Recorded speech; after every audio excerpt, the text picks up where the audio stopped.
Supreme judicial council में supreme court के justice काजी फाइज ईसा और सिंध हाई कोर्ट के जस्टिस के आगा के खिलाफ हुकूमती रेफरेंसेस पर कार्रवाई चल रही है।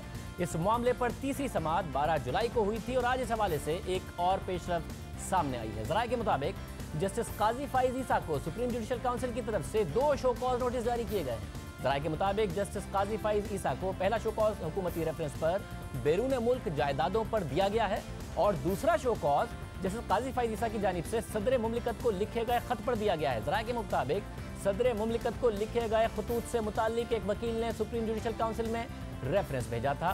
सिंध हाई कोर्ट के जस्टिस के आगा भी बैरून मुल्क जायदादों के हुकूमती रेफरेंस पर उनको शो कॉज दिया गया है। हमारे साथ इस वक्त क़य्यूम सिद्दीकी साहब मौजूद है। क़य्यूम सिद्दीकी साहब, बहुत शुक्रिया। इस हवाले से क्या तफसीलात हैं?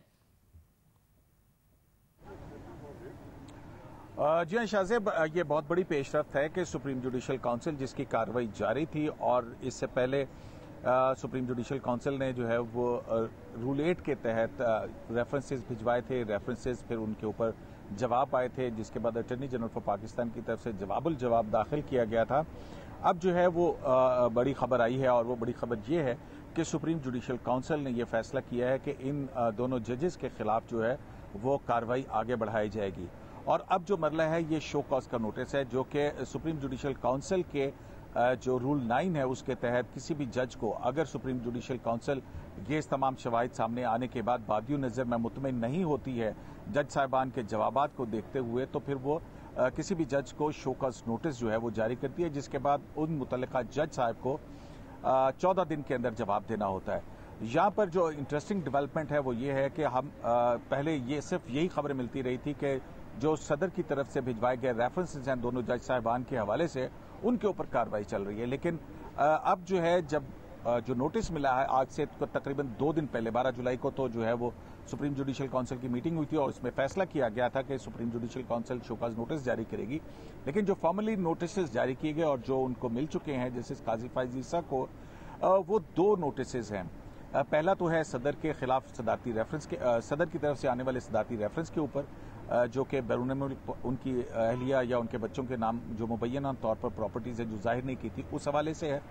जबकि जो दूसरा शोकॉज नोटिस है वो एक गुमनाम वकील हैं, उनकी तरफ से एक दरख्वास्त आई थी सुप्रीम जुडिशल काउंसिल को कि जस्टिस काजी फाइज ईसा ने जो खत सदर मुमलिकत को लिखे हैं, आपको याद होगा कि जस्टिस काजी फाइज ईसा ने पहले खत लिखा था कि उनको रेफरेंस की कॉपी मुहैया की जाए।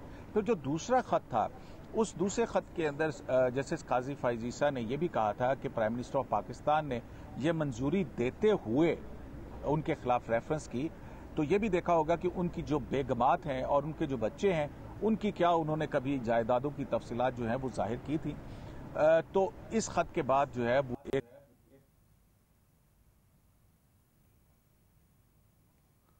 बहुत शुक्रिया कि इसी हिसाब से हमारा राब्ता हो गया है। अहम मामला है जिस काजी फाइज ईसा को शो कॉज नोटिस जारी करने पर सुप्रीम कोर्ट बार के सदर अमानुल्लाह कुमरानी का रद्द-ए-अमल भी आया है। अपने बयान में उनका कहना है कि सुप्रीम जुडिशल काउंसिल के नोटिस के पेश नज़र वो दौरा अमेरिका मुख्तसर करके हफ्ते को पाकिस्तान पहुंच रहे हैं और आइंदा हफ्ते वकला रहनुमाओं से मशवरे के बाद आइंदा का लाए-अमल सामने लाएंगे। जस्टिस काजी फाइज ईसा और जस्टिस के आगा पर बैरून मुल्क जायदाद बनाने का इल्ज़ाम है। हुकूमती रेफरेंसेस में दोनों जजेस के खिलाफ आइन के आर्टिकल 209 के तहत कार्रवाई की इस्तदा की गई है और इस हवाले से जो पेशरफ्त हुई है वो हमने अवाम के सामने रखी है। साथ ही वकला तंजीमें इस हवाले से पहले भी एहतजाज की कॉल दे चुकी हैं। अब देखते हैं कि क्या लाएअमल इस हवाले से सामने आता है। इसके अलावा कल का दिन बहुत अहम है। मरियम नवाज को तलब किया गया है, एहतसाब अदालत में वो पेश होंगी। वो पहले भी कह चुकी हैं जब सुन सको तो ही मुझे तलब किया जाए। अब देखते हैं कि कल की समाअत में क्या होता है। जो उनकी ट्रस्ट डीड है उसके हवाले से सवालात पैदा हुए थे। नैब ने अचानक एक दफ़ा फिर उनसे दरख्वास्त की उनकी प्रेस कॉन्फ्रेंस के बाद एहतसाब अदालत से कि उनकी जो ट्रस्ट डीड थी वो जाली थी और अदालत को एक गलत इंफॉर्मेशन या जो एविडेंस है वो देने की वजह से उनको नोटिस किया जाए। उन्हें नोटिस कर भी दिया गया है। अब वो कल पेश होंगी तो देखते हैं कि एहतसाब अदालत में क्या होता है। कानूनी एतबार से कल का दिन भी बहुत अहम दिन होगा।